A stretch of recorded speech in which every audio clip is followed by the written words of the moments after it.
નમસ્કાર વિદ્યાર્થી મિત્રો, ધોરણ 9 વિષય ગણિત પ્રકરણ 1 સંખ્યા પદ્ધતિ. અગાઉના લેક્ચરની અંદર આપણે જોયું કે વાસ્તવિક સંખ્યાઓ અને અસમય સંખ્યાઓ વિશેની માહિતી મેળવી હતી. હવે એના પછી આપણે વાસ્તવિક સંખ્યાઓ અને દશાંશ પદ્ધતિ, વાસ્તવિક સંખ્યાઓ અને એની દશાંશ પદ્ધતિ વિશેની માહિતી આપણે અત્યારે હાલ આ લેક્ચરની અંદર રજૂ કરીએ છીએ. તો જુઓ, હવે હું ટૉપિક પર આગળ ચર્ચા કરું છું કે વાસ્તવિક સંખ્યાઓ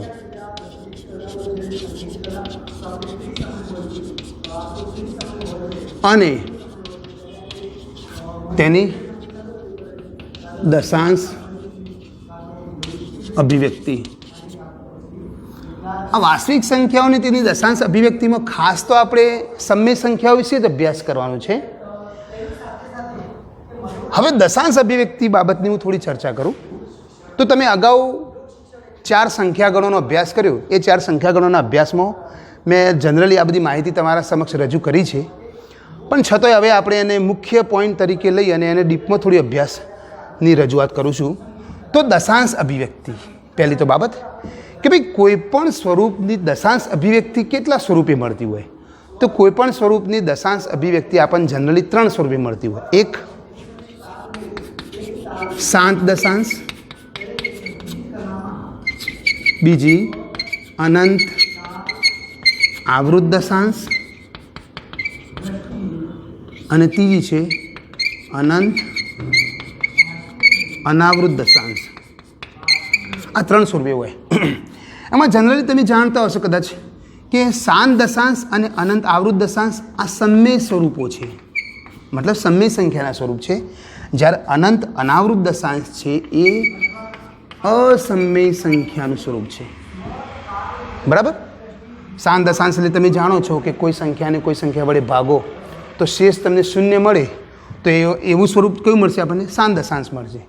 અને જો કોઈ સંખ્યાને કોઈ સંખ્યા વડે ભાગવાથી શેષ 0 ન મળે પણ એકના એક અંક વારંવાર પુનરાવર્તિત થતો હોય તો એ સ્વરૂપ આપણને અનંત આવૃત મળશે. બરાબર? તો આ બંનેની હાલ આપણે ચર્ચા કરીએ. હાલ સમય પર આપણે ચર્ચા કરીએ છીએ, અસમયની હાલ આપણે કોઈ ચર્ચા કરતા નથી. તો આ ટૉપિકની હાલ થોડો સમય માટે આપણે દૂર કરીએ અને આ બંને પોઈન્ટ પર આપણે સમજીએ. હવે શાંત દશાંશ અને અનંત આવૃત દશાંશ, એવું કહેવાય છે કે ભાઈ ભાગાકાર કરો તો તમને આ સ્વરૂપની ખબર પડે, પણ આપણે ભાગાકાર કરવો નથી અને ફક્ત એનું સમય સ્વરૂપ જોઈને આપણે એનું દશાંશ સ્વરૂપ નક્કી કરવું છે. શું કરશો? તો એના માટે એક નિયમ છે. માનો કે હું 2 સંખ્યા લખું છું તમારી સમક્ષ કે જોજો ભાઈ, એક 5/8 અને એક બીજી સંખ્યા લખું છું 5/6. ચલો, આ 2 સંખ્યાઓ લીધી આપણે, 5/8 અને 5/6. જનરલી જોવા જઈએ તો નોર્મલ ભાગાકાર છે, પણ ભાગાકાર નથી કરવો અને એને જોઈને આપણે એનું દશાંશ સ્વરૂપ નક્કી કરવું છે. તો કઈ રીતે થશે? તો હું તમને બતાવું. 5/8 છે, આનું દશાંશ સ્વરૂપ તમને શાંત મળશે, અને 5/6 છે, આનું દશાંશ તમને અનંત આવૃત મળશે. મતલબ તમે જોયા ને 2 સ્વરૂપો, આ બંને સ્વરૂપો 2 સંખ્યા પરથી આ અલગ અલગ સંખ્યાઓમાં અલગ અલગ સ્વરૂપ મળશે. તમે વિચારો કે સર કઈ રીતે આ નક્કી કર્યું કે આપણને આમાં શાંત જ મળશે? તો એની એક માહિતી તમને સ્પષ્ટ આપું છું, ધ્યાન આપજો. હવે જોજો કે ભાઈ આપણું સમય સ્વરૂપ આપણે કયા સ્વરૂપે લખીએ છીએ? તો આપણે સમય સ્વરૂપ આપણે P પર Q સ્વરૂપે લખીએ છીએ. P એટલે આપણો સંખ્યાનો અંશ અને Q એટલે સંખ્યાનો છેદ. એમાં આ એક પૂર્ણાંક છે અને આ શૂન્યેતર પૂર્ણાંક છે, મતલબ આનું મૂલ્ય કદી 0 હોવું જોઈએ નહીં. એ આપણે વ્યાખ્યાની અંદર આ શબ્દ જોયા હતા. હવે શું કહે છે કે ભાઈ તમારું આમાં શું છે? તમારું છેદ જોવાનું, તમારો અંશ કયો છે એ નહીં જોવાનું. અંશથી આપણે કોઈ મતલબ નહીં, આપણે છેદના પદથી મતલબ. છેદના પદની મતલબ શું? મતલબ તમારું જે છેદનું પદ છે આજે, એ છેદના પદની અંદર જે સંખ્યા છે એના અવયવ પાડો, અવિભાજ્ય અવયવ. એ અવિભાજ્ય અવયવ 2 અથવા 5, બરાબર? અથવા 2 અને 5 બંને, 2 અથવા 5 અને 2 અને 5 બંને મોથી કોઈ સંખ્યા હોય, 2 અને 5 માંથી કોઈ સંખ્યા હોય અથવા 2 અને 5 બંને હોય તો આપણને એનું દશાંશ સ્વરૂપ શાંત મળશે. કેવું મળશે ભાઈ? શાંત મળશે, એનું દશાંશ સ્વરૂપ શાંત મળશે. પણ જો 2 અને 5 સિવાય ત્રીજી કોઈ સંખ્યા અવિભાજ્ય અવયવ તરીકે આવી, ત્રીજી કોઈ સંખ્યા અવિભાજ્ય અવયવ તરીકે મળશે તો તમને એનું દશાંશ સ્વરૂપ અનંત આવૃત મળશે, શાંત મળશે નહીં. જોઈ લઈએ, ચેક કરીએ કે ચલો ભાઈ અહીંયા છેદ છે 8, આનો છેદ છે 6. મેં શું કહ્યું ભાઈ 2 અને 5 અથવા 2 અને 5 બેમાંથી ગમે તે કોઈ, અથવા 2 અને 5 બંને હોય. ચલો આનામાં અવયવ પાડું છું. 8ના કેટલા અવયવ પડશે? તો 2 ગુણ્યા 2 ગુણ્યા 2. તમે જોયા બધા 2 જ આવ્યા, બરાબર? તો 2 આવ્યા, 2 સિવાય અન્ય કોઈ અવયવ નથી, મતલબ 2 અને 5 સિવાય અન્ય કોઈ અવિભાજ્ય અવયવ નથી. ચલો આના અવયવ પાડો. 6ના અવયવ કયા પડશે? તો 2 ગુણ્યા 3. જોયું? 6ના અવયવ પાડે તો 2 ગુણ્યા 3 મળે. 2 ગુણ્યા 3 મળે તો આ 3 તમે જોયું, 2 અને 5 સિવાયનો બીજો કોઈ અવિભાજ્ય અવયવ મળ્યો તમને. 2 અને 5 સિવાયનો બીજો કોઈ અવિભાજ્ય અવયવ મળ્યો એટલે આનું દશાંશ સ્વરૂપ તમને શાંત મળશે નહીં. આનું દશાંશ સ્વરૂપ કેવું મળશે? અનંત આવૃત મળશે. બસ આના પરથી તમને નક્કી ખ્યાલ આવી જાય તમને કે કોનું દશાંશ સ્વરૂપ શાંત મળે છે અને કોનું દશાંશ સ્વરૂપ અનંત આવૃત મળે છે. હવે બીજી બાબત, માનો કેટલીક સંખ્યા લખીએ, તમે સમજી શકશો કે ચલો ભાઈ 13 ભાગ્યા 20. આ 20 એટલે એના હવે પાડો 2 ગુણ્યા 2 ગુણ્યા 5. જોયું? 2 અને 5 સિવાય અન્ય કોઈ અવયવ આવ્યો નહીં. તો 2 અને 5 સિવાય અન્ય કોઈ અવિભાજ્ય અવયવ મળ્યો નહીં તો આનું દશાંશ સ્વરૂપ કેવું મળશે ભાઈ? શાંત. ઓકે, ચલો બીજી બાબત કે ચલો ભાઈ 5 ભાગ્યા 7. अब 5 ભાગ્યા 7 કરો તો નીચે શું આવ્યું? 7 આવ્યું. मतलब 2 અને 5 સિવાયનો અન્ય અવિભાજ્ય અવયવ છે. ચલો 17 ભાગ્યા 9. 17 ભાગ્યા 9 તમે જુઓ, હું અલગ અલગ સંખ્યા લખું છું તો આનું દશાંશ સ્વરૂપ તમને કેવું મળશે? અનંત આવૃત. કેમ? કેમ કે 9 એટલે 3 ગુણ્યા 3. સમજી ગયા? 2 અને 5 સિવાય અન્ય કોઈ ત્રીજો અવિભાજ્ય અવયવ આવે, મતલબ 2 અને 5 સિવાય અન્ય કોઈ ત્રીજો અવિભાજ્ય અવયવ આવે તો એનું દશાંશ સ્વરૂપ તમને અનંત આવૃત મળશે. અને 2 અને 5 સિવાય અન્ય કોઈ ત્રીજો અવિભાજ્ય અવયવ ન મળે તો એનું દશાંશ સ્વરૂપ તમને શાંત સ્વરૂપ મળશે. બરાબર? 2 અને 5 સિવાયનો અન્ય કોઈ અવિભાજ્ય અવયવ ન હોય તો તમને એનું દશાંશ સ્વરૂપ શાંત મળશે. ઓકે, તો ચલો આ ભાગાકાર તમે કરવું તો ટેલી કરી લેજો. છતાં પણ આપણે એક એક્ઝામ્પલ લઈએ છીએ, બરાબર? અને એક્ઝામ્પલ લઈ અને તમારી સમક્ષ હું રૂલ્સ લખું છું તો જોઈએ. એક્ઝામ્પલ પણ જોઈ લઈએ જરા. સાઈડમાં તમને રફ કામ એક્ઝામ્પલ બતાવી દઉં તો ભાઈ ચલો 5 ભાગ્યા 8 કરું. હવે ટેમ્પરરી તમે જોઈ લો 5 ભાગ્યા 8 કરું તો 5 ભાગ્યા 8માં જુઓ 5 ભાગ્યા 8 કરીએ તો શું આવશે? ભાગ નહીં ચાલે, શૂન્ય લઈશું તો અહીંયા શું લખાશે ભાઈ? 5 એટલે અહીંયા કેટલા થશે? 50 થતી તો 8 સગ 48. બાદ બાકી કરો કેટલી બધી શેષ? 2. કેટલા થયા? 20 થયા. બરાબર? તો 8 દુ 16, કેટલા વધ્યા? 4. 40 થયા અને 8 પંચું 40.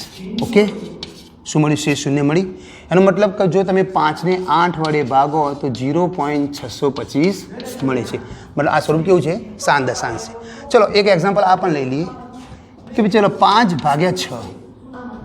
ચલો અહીંયા પણ ભાગ નહીં ચાલે તો શૂન્ય લઈશું તો 50 થયા. બરાબર? તો કેટલા લઈશું? 6 8 48. બરાબર? તો કેટલા વધ્યા? શેષ 2 વધી 20 થયા. 6 તરી 18. ફરીથી 2 શેષ મળે 20 થશે. 6 તરી 18. ફરીથી 2 મળશે શેષ અને 20 થશે તો 6 તરી 18. સમજી લીધું તમે? આ સંખ્યા વારંવાર પુનરાવર્તિત થશે. તો તમે જોયું કે ભાઈ 5 ભાગ્યા 6 કરવામાં આવે તો 0.8333 અનંત સ્વરૂપે મળશે. આપણને આ સ્વરૂપો મળે છે. તો આ સંખ્યા એ શાંત દશાંશ છે, આ સંખ્યા અનંત આવૃત દશાંશ છે. ઓકે, તો 2 એક્ઝામ્પલ છે. આ રીતે તમે બીજા કેટલાક એક્ઝામ્પલો લઈને પણ આ વસ્તુને તમે કન્ફર્મ કરી શકો છો. તો ચલો હવે હું નિયમ લખાવું છું, ધ્યાન આપજો, લખજો.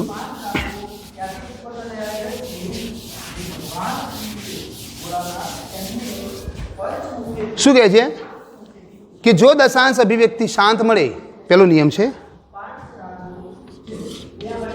જો દશાંશ અભિવ્યક્તિ શાંત મળે તો ભાગાકારની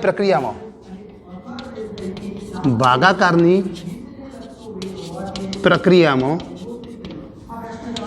શેષ શૂન્ય મળે. ઓકે, શેષ શૂન્ય મળે. એક્ઝામ્પલ તરીકે 5/8 તો 0.625. ઓકે, બીજી બાબત લખાવું છું, લખજો.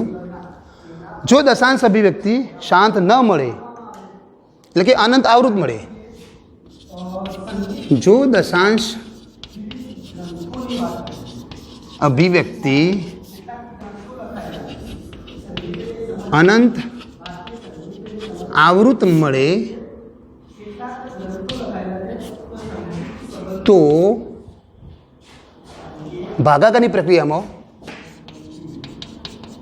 ભાગાકારની પ્રક્રિયામાં શેષ શૂન્ય ન મળે. એક્ઝામ્પલ તરીકે 5/6 લઈએ તો 0.8333 પુનરાવર્તિત તમને આ સ્વરૂપ મળશે. રાઈટ? ઓકે, ખ્યાલ આવી ગયો. જો શેષ શૂન્ય મળે તો શાંત સ્વરૂપ અને શેષ શૂન્ય ન મળે તો અનંત આવૃત સ્વરૂપ. બરાબર? તો એમાં બે નિયમ લખાવું છું કે સમય સંખ્યા P/Q માં લખજો. સમય સંખ્યા P/Q માં જો Q બરાબર 2/m ઘાત 5n ઘાત, મતલબ બગડો ને પાંચડો બે જ અવયવ. ટૂંકમાં લખું છું mn બિલોંગ્સ ટુ પૂર્ણગણ હોય તો દશાંશ અભિવ્યક્તિ શાંત મળે. રાઈટ? અને બીજો નિયમ છે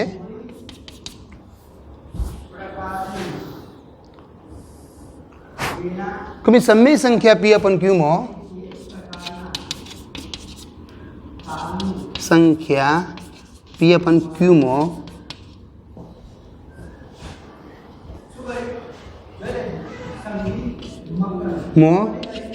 જો Q ને 2 અને 5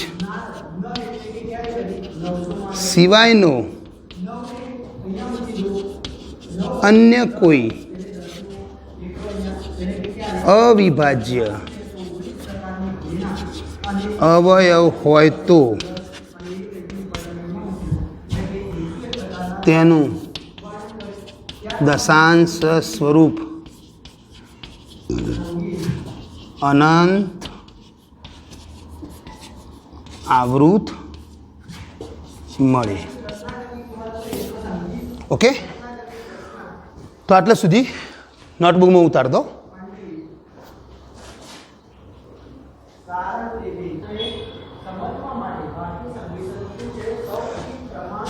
ચલો, તો હવે આપણે નવો ટોપિકનો અભ્યાસ કરીએ છીએ, જેમાં આમાં તો તમે જોયું કે ભાઈ દશાંશ અભિવ્યક્તિ સ્વરૂપમાં ફેરવવાનું.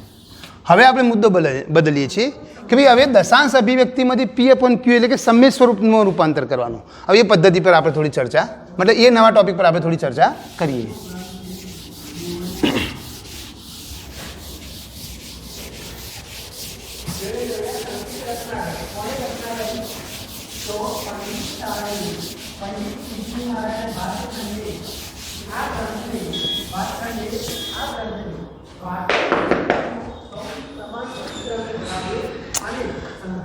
ટોપિક છે સમય સંખ્યાઓનું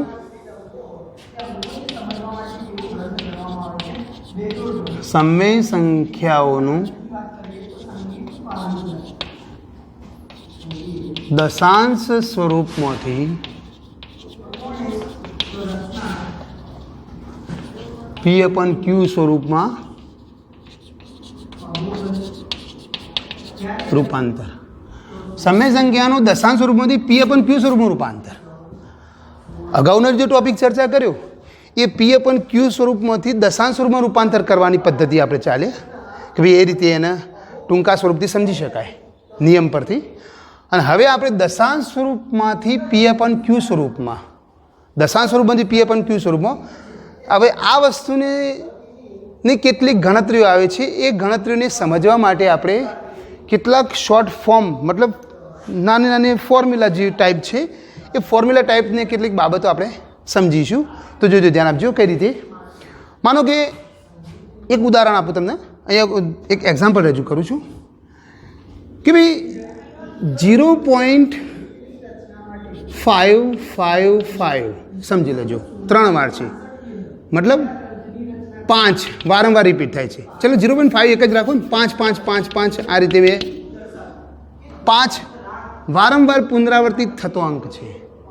તો આને તમે ટૂંક સ્વરૂપે શું લખ્યું છે? 0.512. 0.555 ને ટૂંકા સ્વરૂપમાં લખ્યું છે 0.512. માનો કે 0.42 વારંવાર ન લખવું હોય તો એને ટૂંક સ્વરૂપમાં 0.4212. મતલબ જે અંક વારંવાર પુનરાવર્તિત થાય છે, સમજો, જે અંક વારંવાર પુનરાવર્તિત થાય છે એ અંકને જો તમારે વારંવાર ન લખવું હોય તો ટૂંકમાં તમે એને ઉપર 12 સિમ્બોલ આપી અને લીટી કરવાની. જેટલા અંકો પુનરાવર્તિત થાય છે એટલા અંકો પર લીટી કરી અને એને ટૂંકમાં દર્શાવી શકાય. તો આ એક પદ્ધતિ છે ટૂંકમાં દર્શાવવાની. માનો કે અગાઉ આપણે આ એક મૂલ્ય મળ્યું 0.8333, તો આમાં કયો અંક પુનરાવર્તિત થયો? આમાં કયો અંક પુનરાવર્તિત થયો? તો તમે જો આમાં 3 અંક પુનરાવર્તિત થયો. તો આને ટૂંકમાં લખો તો કઈ રીતે લખાય? 0.8312. તમે જોયું, ફક્ત 3 પર જ લીટી કરી. કેમ કે 3 એકલો જ પુનરાવર્તિત થતો હતો, 8 પુનરાવર્તિત થતો નહોતો. તો આ રીતે તમે કોઈ પણ વારંવાર પુનરાવર્તિત થતી અનંત આવૃત સંખ્યાને ટૂંકા સ્વરૂપમાં દર્શાવી શકો. બરાબર? હવે જોજો એના પર કેટલાક સ્વરૂપો હું તમારી સમક્ષ રજૂ કરું છું. તો એ સ્વરૂપો જોઈ લો કઈ રીતે છે. તો 0.p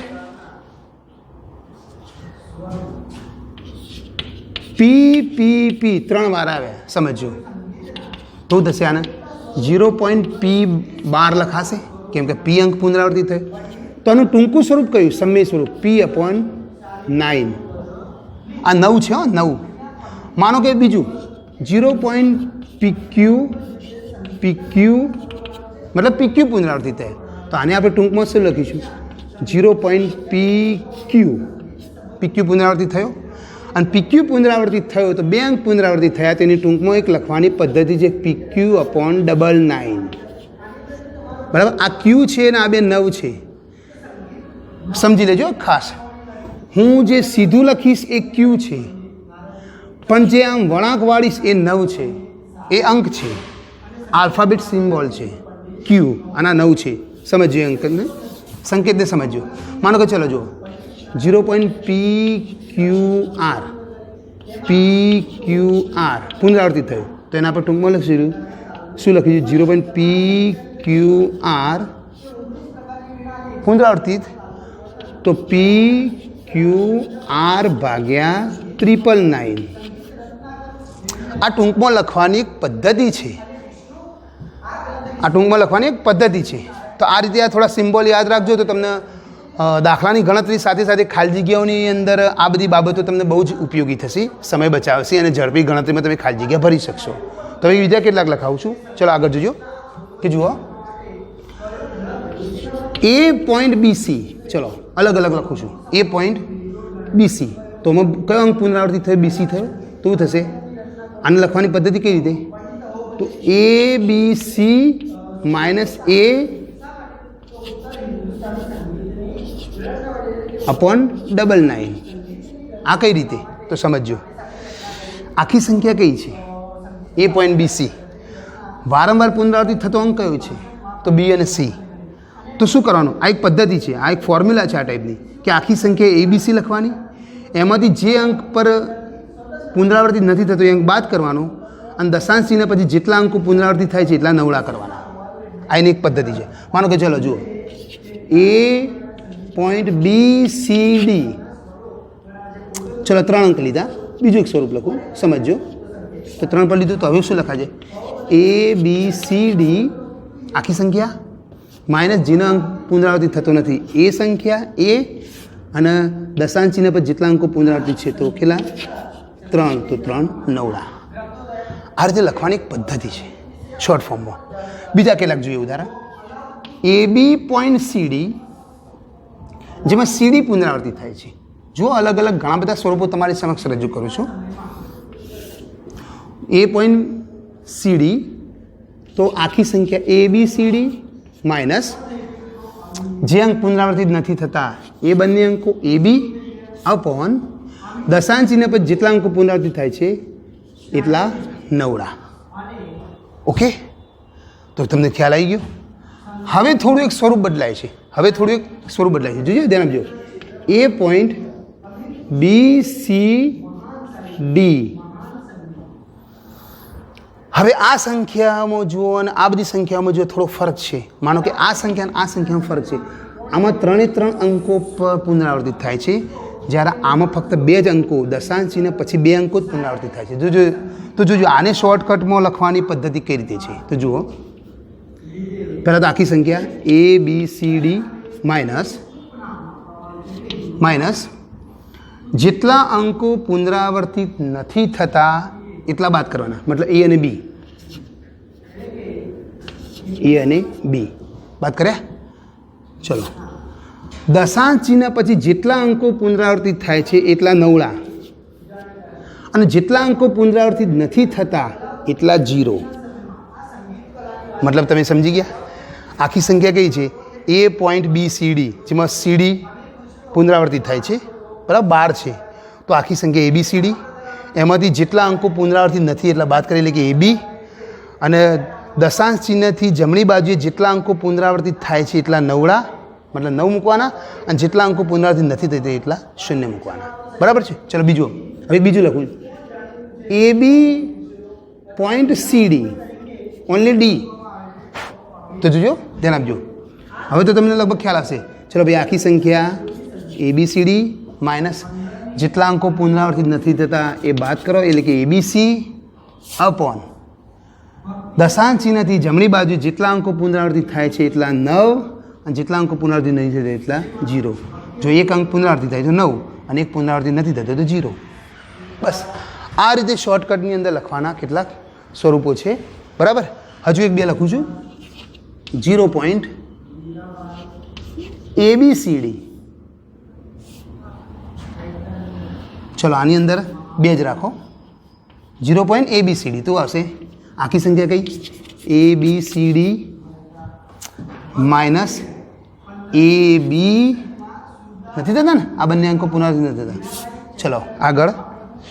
દશાંશ ચિહ્ન પછી કેટલા અંકો પુનરાવર્તિત થાય? 2, તો 2 નવડા, અને કેટલા અંકો પુનરાવર્તિત નથી થતા? તો 2, તો 2 0.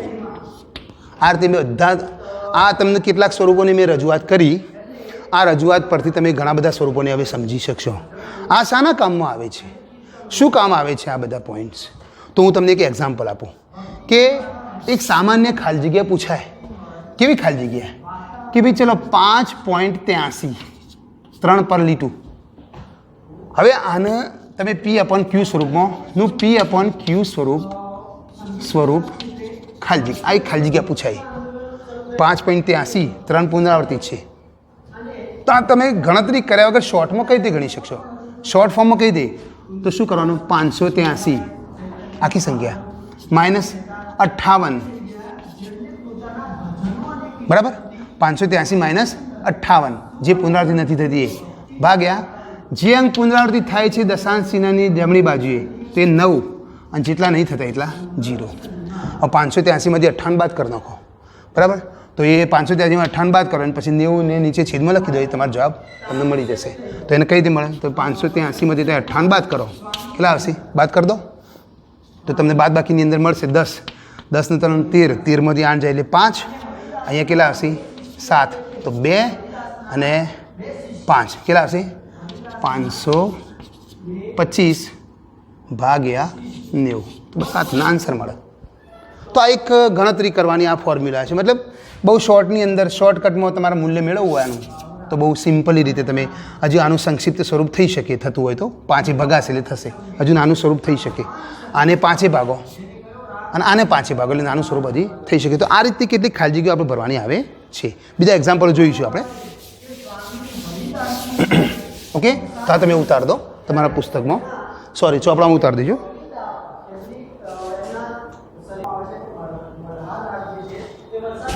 હવે હું તમારી સમક્ષ એક નવો મુદ્દો રજૂ કરું છું કે ભાઈ કોઈપણ સંખ્યાને 7 વડે ભાગતો એની દશાંશ અભિવ્યક્તિઓ કેવા સ્વરૂપે મળતી હોય છે કેમ કે આપણે એવી કેટલીક ગણતરી અને કેટલીક ખાલી જગ્યાઓની અંદર ઉપયોગી થાય છે એટલે એક શોર્ટ કેલ્ક્યુલેશન છે બહુ સરસ છે તો તમે સમજો હું એક તમારી સમક્ષ રજૂ કરું છું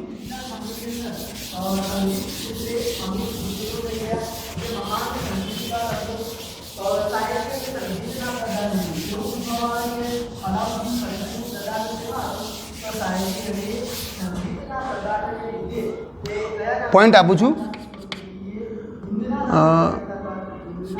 P/Q સ્વરૂપની કેટલીક દશાંશ અભિવ્યક્તિઓ અને એમાં જનરલી પછી 7 વડે ભગાતી કેમ કે આ અગત્યનો ટોપિક છે કે આપણે અહીંયા બહુ ઉપયોગમાં આવે છે MCQમાં 7 વડે ભગાતી ચલો 7 વડે ભાગવામાં આવતી કેટલીક દશાંશ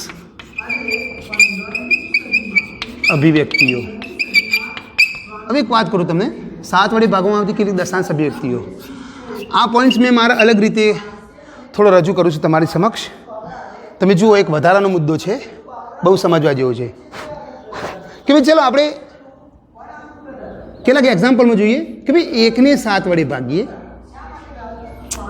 2 ને 7 વડે ભાગીએ ભરજો થોડી સ્પેસ લઈને ગણતરી કરું છું તો તમને મજા આવશે સમજવાની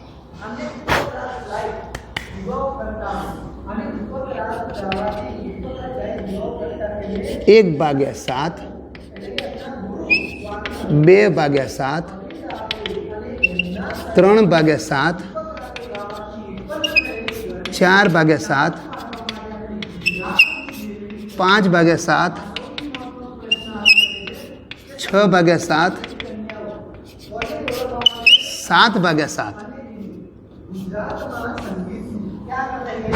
ધ્યાન આપજો હવે 1 ભાગ્યા 7 હું કેટલાક મૂલ્યો તમારી સમક્ષ રજૂ કરું છું તમે ઘરે જઈને ભાગાકાર કરીને એને કન્ફર્મ કરજો 1 ભાગ્યા 7 એટલે 14 28 57 0 પોઈન્ટ 1 ભાગ્યા 7 એટલે 0.14 28 57 જુઓ સમજી લેજો 7 એ 2 અને 5 સિવાયની અન્ય કોઈ અવિભાજ્ય અવયવ છે એટલે આ તમામ સંખ્યાઓનું સ્વરૂપ તમને અનંત આવૃત મળશે જ્યારે 7 ભાગ્યા 7 એ પૂર્ણાંક સંખ્યા છે એટલે એનું સ્વરૂપ તમને 1 મળશે કારણ કે 7 એ 7 વડે ભાગી એટલે આપણને 1 મળે પણ આ સ્વરૂપ વિશેની એક માહિતી સમજી લો તમે કે ભાઈ 1 ભાગ્યા 7 એટલે 0.14 28 57 હવે 14 28 57 એ વારંવાર પુનરાવર્તિત થતો અંક છે બરાબર 14 28 57 હવે 2 ભાગ્યા 7 જોજો ધ્યાન આપજો 2 ભાગ્યા 7 કઈ રીતે તો 2 ભાગ્યા 7 એટલે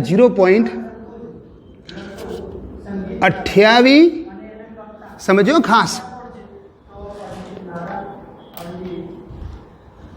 જોયો ધ્યાન આપજો 2 ભાગ્યા 7 એટલે અહીંયા આ અંકો જ ફરે છે આ અંકો જ પરસ્પર આગળ પાછળ ફરે છે જુઓ પેલો 2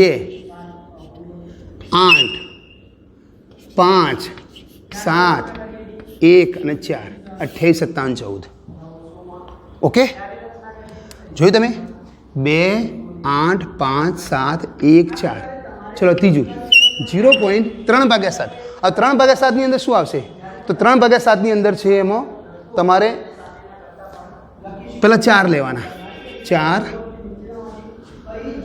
2 8 5 7 1 પુનરાવર્તિત જુઓ કયો અંક લીધો 4 પછી 2 પછી 8 પછી 5 પછી 7 અને પછી 1 તો 42 85 71 ચલો હવે 4/7 લઈશું. તો 4/7 આપણે કઈ લઈશું? તો 4/7 ની અંદર 5 7 1 4 2 8 એકવાર ટેલી કરી લેજો આ બધા અંકો. 5 7 જો 5 7 1 4 2 8 એકવાર ભાગાકાર કરી દેવાનો. તમે એકવાર ભાગાકાર કરશો એટલે તમને સંખ્યાની જાણ થઈ જશે. એક અંક મળશે ખાલી. માનો કે એક એક્ઝામ્પલ આપું. ચલો ભાઈ 5/7 એક એક્ઝામ્પલ આપું. ચલો હવે કઈ રીતે નક્કી કરવું? તો જો 5/7 ચલો 5 ને 7 ભાગો.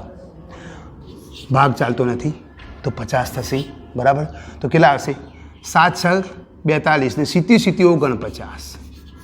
ઓકે 70 49 શેષ કેટલી બધી? 1. હવે તમે જુઓ એક જ અંક વડે ભાગ્યો. કયો આવ્યો? 7 આવ્યો.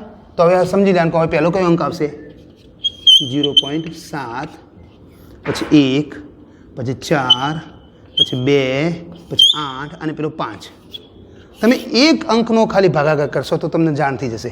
ચલો જો એ રીતે 6/7 જોઈ લો. આ બધામાં એ રીતે જ છે. આ બધા ક્રમશઃ એ રીતે જ છે. તમારે એક જ અંક ખાલી અને એક સંખ્યા યાદ રાખવાની. આ એક સંખ્યા ખાલી યાદ રાખશો એટલે તમને બધી જ સંખ્યાઓનો દશાંશ સ્વરૂપ તમને મળી જશે 7 વડે ભાગતા. જુઓ હવે 6 ને 7 વડે ભાગો. ચલો 0 પોઈન્ટ ભાગ નહીં ચાલે. 60 થશે. 7 8 56. કેટલા બધા? 7 8 56. ચલો કેટલા? 4 આવ્યા. કેટલા આવ્યા? 8 આવ્યા. તો આમાંથી 8 ઉગી લો. ચલો 8 0.8 પછી 5 7 પછી 1 4 અને 2 થઈ ગઈ 85 71 42. એટલે ફક્ત કોઈપણ ભાગાકારની ભાગ વિધિમાં તમે એક જ ભાગાકાર કરશો અને પહેલો અંક મેળવી લેશો તો પહેલા અંકને મેળવ્યા પછી તમે બધા જ અંકો ક્રમશઃ એક એક ગોઠવતા આગળ ચાલી શકશો. હવે 7/7 તો તમને કેટલું મળશે? 1. બરાબર છે. ઓકે. હવે જે રીતે તમે 1 થી 7 સુધીની સંખ્યાઓને 7 વડે ભાગવાથી 1 થી 7 સુધીની સંખ્યાઓને 7 વડે ભાગવાથી જે રીતે તમે સ્વરૂપ મેળવ્યું, હવે એ સ્વરૂપ તમે સામાન્ય રીતે અહીંયા પણ મેળવી શકશો. કે ધારો કે હું અહીંયા રજૂ કરું છું. હવે જોજો, ધ્યાન આપજો. હવે 8/7 9/7 10/7 11/7 12/7 13/7 અને 14/7. જોજો આ પણ એટલી સરળતાથી છે. હવે જુઓ, હવે 14/7 એટલે તમે જાણો છો 2 મળશે ત્યાં. 14/7 એટલે કેટલા મળશે? 2. હવે જુઓ 8/7 જોઈ લો. હવે તમે 1/7 કરી દો ને તો 8/7 લઈને આ રીતે લખી શકો તમે દશાંશ સ્વરૂપે. આપણે પેલા નવું સ્વરૂપ આપણે કયું કે પૂર્ણ મિશ્ર સ્વરૂપ કહેવાય છે. અને જુઓ 7 × 7 1 સતમાંશ. 7 × 7 + 1 એટલે 8 સતમાંશ. 1 પૂર્ણાંક 1 સતમાંશ. તો 1 પૂર્ણાંક 1 સતમાંશ એટલે 1 આખો અને 1/7 એટલે 14 28 57. 14 28 57. સમજો, બહુ અગત્યની બહુ મસ્ત બાબત છે આ. ચલો 9/7 એટલે 1 પૂર્ણાંક 2 સતમાંશ. 7 × 7 7 2 9 તો કેટલા આવશે? 1 પૂર્ણાંક 2 સતમાંશ. 2 સતમાંશ પેલું મૂલ્ય યાદ રાખવાનું 28 57 14. ચલો 1 પૂર્ણાંક 3 સતમાંશ. 3 × 7 × 7 7 ને 3 10 તો 1 અને 3 સતમાંશ એટલે 42 85 71. 42 85 71. અને આ પણ તમે સરળતાથી મેળવી શકો. મેં તમને કહ્યું હતું ને, ફક્ત આ બધી જ સંખ્યાઓની અંદર તમે ફક્ત એક અંક પહેલો 1/7 યાદ રાખો ને તો આ બધું જ તમે જાતે લખી શકો છો. અહીં નહીં પણ અહીંથી અનંત સુધી લખી શકો છો. કોઈ પણ સંખ્યાનું સ્વરૂપ તમે આ રીતે દર્શાવી શકો. ચલો 11/7 એટલે 7. અહીંયા 7 × 7 અને અહીંયા 4. હા 7 ને 4 11. તો 1 પોઈન્ટ હવે 4 સતમાંશ. 4 સતમાંશ એટલે કેટલા? 57 14 28. 57 14 28 થઈ જાય. ચલો હવે આગળ 12/7. 12/7 એટલે 1 પૂર્ણાંક 5 સતમાંશ. હે ને? 7 × 7 7 5 12 તો કેટલા આવશે? 1.5 લખો 71 42 85 42 હવે એ રીતે 6 ભાગ્યા 7 એટલે કે આપણે 13 ભાગ્યા 7 એટલે 7 1.6 7 એકા 7 7 ને 6 13 તો કેટલા આવશે 1.6 એટલે 85 71 42 અને 14 ભાગ્યા 7 એટલે તો 2 જ થાય. ઓકે, તો આ રીતે તમે દર્શાવી શકો. તો તમે એક સંખ્યા ફક્ત એક અંક યાદ રાખવાથી તમે કોઈપણ સંખ્યાનું સ્વરૂપ 7 વડે ભાગવામાં આવતી કોઈપણ સંખ્યાનું સ્વરૂપને તમે દશાંશ અભિવ્યક્તિમાં ફેરવી શકશો. ખાલી કોઈપણ સંખ્યા XY Z, ધારો કે હું એમ એક્ઝામ્પલ તમને કહું ખાલી કે ભાઈ ચલો 22 ભાગ્યા 7 આવ્યું, તો 22 ભાગ્યા 7ને પણ તમે મેળવી શકશો. 22 ભાગ્યા 7 એટલે 7 એકા 7 7 તરી 21 અને ઉપર કેટલા આવ્યા 1 3.1 અને 3.1 એટલે અહીંયા 3 લખવાના અને 1/7નું મૂલ્ય તમારે ત્યાંથી લઈ લેવાનું 14 28 57. મતલબ આ રીતે તમે કોઈપણ મૂલ્યને કોઈપણ સ્વરૂપના મૂલ્યને તમે મેળવી શકો. જો કે 22/7 તો પાયનું મૂલ્ય છે, આપણે અંદાજિત આશરા પડતું મૂલ્ય છે, બરાબર છે, પણ એ આપણે પાયના મૂલ્ય તરીકે લીધું છે. પણ આ તો એમ કે 22/7 હોય. ચલો માનો કે 23/7ની વાત કરું, ચલો 23/7 તો 23/7 એટલે 7 તરી 21 અને 2 તો 3.2 થાય. હવે 3 એટલે લખી દેવાના અને 2/7 મૂલ્ય ત્યાંથી લઈ લેવાનું 28 57 14. ઓકે, આને આપણે કેન્સલ કરીશું, હાલ પાયના મૂલ્ય તરીકે છે એટલે. તો આ રીતે તમે 7 વડે ભાગવામાં આવતી કોઈપણ સંખ્યાનું દશાંશ સ્વરૂપ તમે બિલકુલ સરળતાથી આ એક પદ્ધતિથી તમે મેળવી શકો. તો તમારા નોટબુકની અંદર ઉતાર દેજો, બહુ ઇમ્પોર્ટન્ટ ટૉપિક છે. આના પર ઘણી ખાલી જગ્યાઓ તમે શોર્ટ ફોર્મથી ભરી શકશો. તો આજે આ મુદ્દાને આપણે પૂર્ણ કરીએ છીએ. હવે આવતા લેક્ચરે આપણે કંઈક નવો મુદ્દો લઈશું.